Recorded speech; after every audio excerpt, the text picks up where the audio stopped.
Depuis que j'ai commencé cette chaîne de YouTube, je me suis toujours axée sur les produits de luxe et je vais rester sur les produits de luxe. Bon, c'est vrai qu'il faut choisir aussi dans ce monde fascinant des produits de luxe parce que ça vaut pas le coup de dire qu'un produit de luxe est nécessairement très bon et très utile pour vous et très efficace. Mais quand même, il y a une probabilité plus haute de trouver de très bons produits en ce qui concerne les produits de luxe que dans la zone de drugstore. Personnellement, je n'aime pas trop, mais bon, je fais aussi des achats de curiosité. J'achète aussi de L'Oréal Paris ou de Maybelline, de Bourjois, parce que vraiment, je suis curieuse. Et de temps en temps, je découvre des produits aussi bons dans le drugstore, mais ce n'est pas le cas maintenant. Maintenant, dans cette vidéo, je vais vous présenter un très court tutoriel, bon, je ne peux pas parler que c'est vraiment un tutoriel, mais c'est une proposition du maquillage de porter dans la journée pour les femmes qui sont d'un certain âge, disons pour les femmes matures, de 35 ans plus, même 40, et qui n'ont plus le temps qui permet de jouer au fard de paupières toute la journée. Et aussi, bon, on n'a pas le temps le matin d'appliquer un maquillage très travaillé.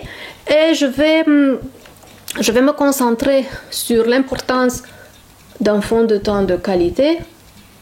Et le fond de teint que je vous propose aujourd'hui d'explorer, c'est le Vita Lumière de chez Chanel. C'est un fond de teint qui se prête très bien pour les teints mûrs, pour les teints qui ont déjà des ridules, qui ont des problèmes d'hydratation. Ce fond de teint aussi de la vitamine E, aussi des agents d'hydratation dedans, et moi j'en suis très contente depuis que je l'utilise. Et aussi j'aime beaucoup l'effet de lumière. Maintenant je l'ai mis sur tout mon visage et effectivement j'adore l'effet que ça donne pendant la journée et aussi la tenue. Bon, dans les minutes qui suivent vous allez voir tout le tuto et j'attends avec impatience vos opinions. À plus. Bon voilà, on commence le maquillage. Ce sera quelque chose de simple. C'est un maquillage très simple qu'on peut porter au bureau, qu'on peut porter lorsqu'on sort pour faire des achats dans le week-end, je sais pas quand. En tout cas, c'est pas quelque chose de très élaboré.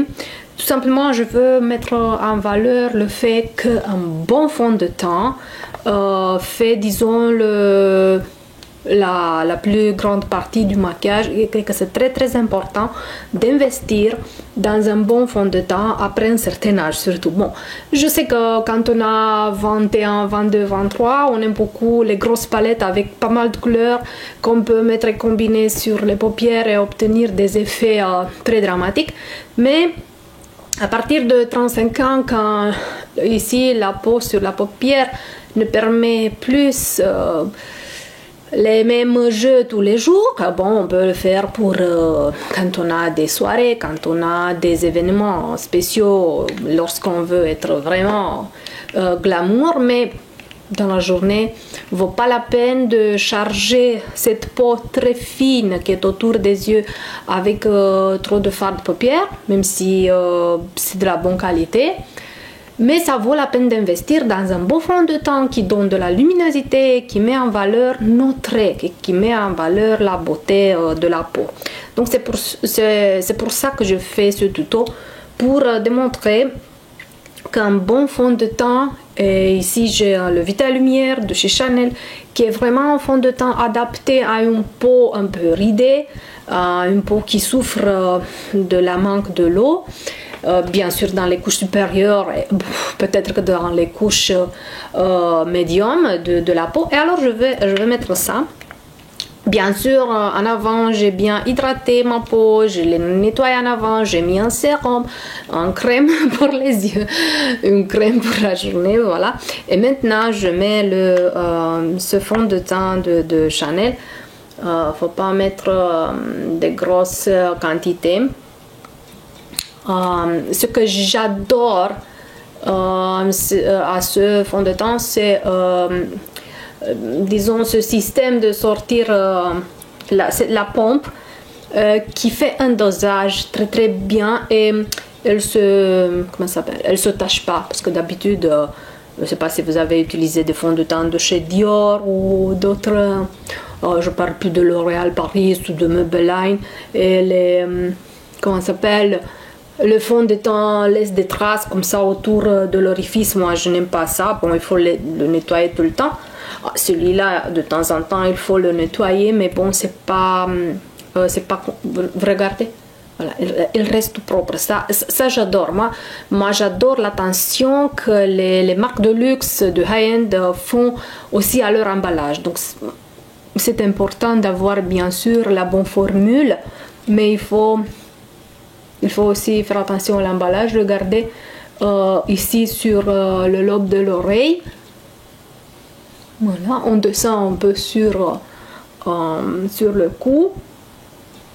J'ai mis aussi sur les yeux en guise d'anti-cerne parce que effectivement, bon, si vous voulez insister un tout petit peu pour la partie sous les yeux, on met tout simplement une très petite goutte comme ça et on tapote légèrement pour renforcer l'effet de couvrance, disons, parce qu'effectivement si le fond de teint est bon et de bonne qualité, aussi comme texture mais aussi comme niveau de pigmentation, vaut pas la peine d'acheter plus de produits. Bon, sauf si vous êtes vraiment une experte dans le maquillage et si vous aimez faire les bons gestes d'un maquillage de professionnel chaque matin.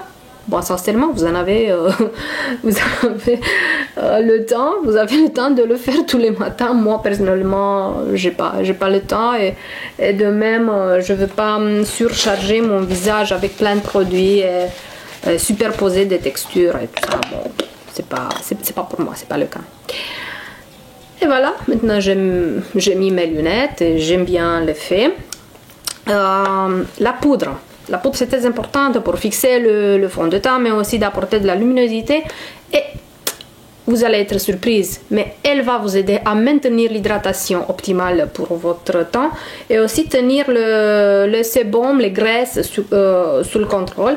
Et pour cela, je vous conseille aussi d'investir dans une bonne poudre compacte. Et ici, j'ai effectivement la reine de poudre à mon avis.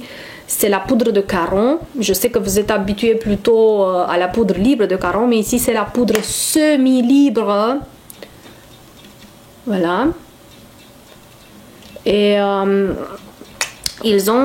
Caron a créé cette poudre, surtout pour les femmes très modernes, mais qui aiment bien la tradition de Caron. Et regardez un peu, effectivement, voilà quel pinceau. Le pinceau, effectivement, c'est très utile. C'est un format très bon. Ici vous avez la poudre, bien sûr la classique poudre Caron. Ici c'est en forme compacte. Au fait, j'ai été à la présentation de Caron quand ils ont lancé cette poudre et ils ont expliqué qu'ils ont utilisé pratiquement une technologie de presser la poudre libre et de la faire de cette façon d'être plus accessible aussi aux nomades, à nos habitudes nomades, parce que bon, on part le matin de chez soi, on a des choses à faire pendant la journée. Vous avez vu les bons gestes. Bon, ça sent la rose, c'est ça l'empreinte de chez Caron. Bon, j'aime aussi les météorites qui sont les violettes, mais vraiment Caron est la reine, disons. Notez ici. Et ce pinceau, d'habitude, je suis un peu, comment dire, je suis un peu pessimiste en ce qui concerne les ustensiles qui viennent dans les emballages des produits de maquillage. Je préfère d'utiliser mon propre pinceau. Bon, mais cette fois-ci, effectivement, j'étais surprise. Elle est plate, mais en même temps, c'est large, donc elle me permet de faire une application presque, disons, comme avec un grand pinceau fluffy. C'est adorable. Bien sûr, je vous conseille, si vous l'utilisez tous les jours, le week-end, le dimanche soir, bon, si vous voulez, vous pouvez le nettoyer un peu à l'eau tiède, un peu de un savon liquide, voilà. Et après, même si il n'est pas complet sec, vous pouvez le laisser comme ça. Et il va sécher jusqu'au lendemain, mais ne fermez pas le couvercle parce qu'en tout cas la poudre vous l'avez déjà ouverte, mais vous la laissez comme ça sur votre optière ou votre étagère et le matin, clic, et vous la prenez avec vous n'importe où vous allez. Bon voilà, et ça c'est la base. Effectivement, si on a un teint lumineux, si on a un teint uniformisé, le maquillage, disons, c'est déjà 90%. On va prendre un peu de blush, toujours de chez Chanel. J'ai choisi le Joue Contraste et la nuance, bon.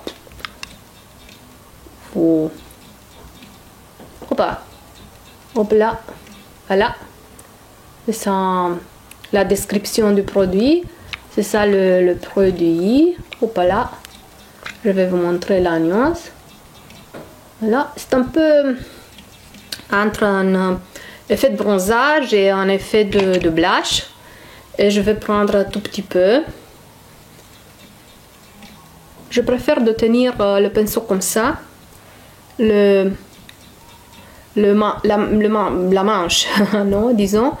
Parce que comme ça me permet de ne pas risquer à mettre plus bas. Parce que pour nous, les femmes que nous avons un certain âge, c'est plus important de mettre le blush un peu plus haut.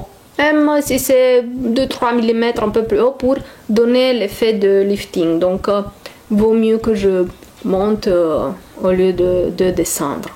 Et voilà. Et pour les paupières, je ne vais pas me compliquer parce que comme c'est un maquillage pour toute la journée, je veux utiliser la poudre. Ici, j'ai un format voyage de chez Chanel, la poudre les beige, la nuance 3 je pense que j'ai. Ah non, c'est la nuance 25. Au fait, c'est une poudre belle mine qui donne une bonne mine. Bon, si vous voulez, c'est une poudre que vous pouvez utiliser pour tout le visage. C'est un peu comparable à la terracotta de Guerlain, mais bon, les nuances sont un peu plus claires en ce cas parce que la terracotta, si vous en avez, vous savez, les nuances sont un peu foncées. Et je vais prendre d'ici un tout petit peu. Et effectivement, je vais mettre sur toute la paupière, mais insistant sur le coin. Donc, je vais pas effectivement arriver jusqu'à le coin interne. Je vais rester ici sur le coin externe.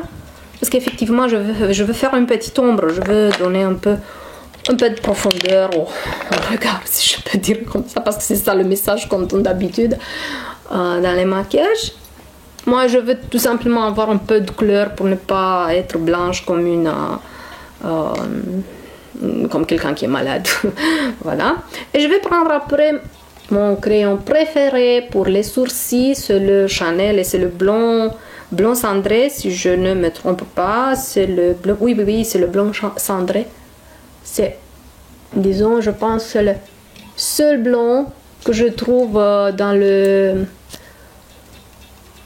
les marques de luxe qui a vraiment la nuance de blanc sans rouge, parce que je déteste que ce soit orange. En tout cas, maintenant mes sourcils ne sont pas dans leur meilleure forme.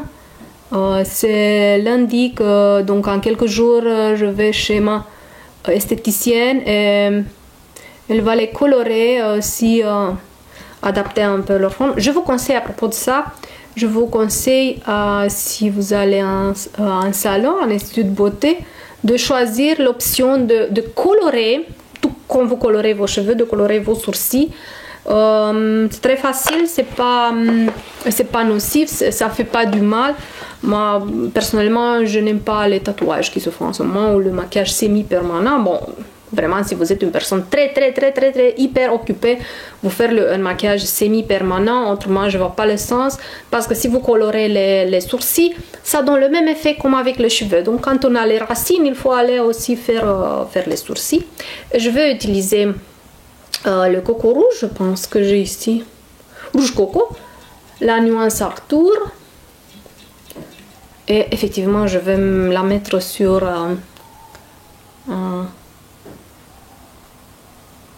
voilà.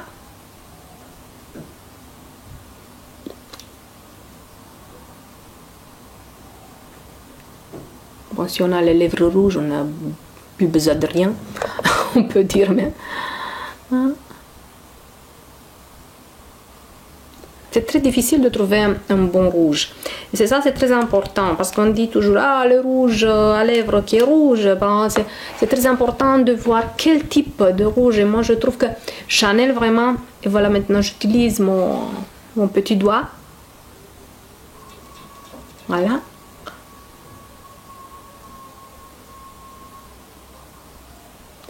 Ça, au fait, c'est un petit secret des spécialistes de chez Chanel. Ils disent toujours que les produits Chanel sont faits pour te donner de la flexibilité et apprendre à utiliser tes mains. Et que tous les rouges, tous les rouges à lèvres de Chanel peuvent être travaillés de cette façon avec les doigts même. Et voilà. Et maintenant, je vais mettre aussi un peu de mascara. Je vais être sincère, j'aurais aimé avoir le volume de Chanel, mais effectivement, je ne l'ai pas racheté dans cette période-là. Je vais le racheter bientôt. Mais j'ai pris le Dior, un autre mascara que j'aime bien et que j'utilise assez souvent. Voilà. Un peu de zigzag pour donner de la tenue à chaque cils. Voilà. Et les cils vont être bien mis en évidence.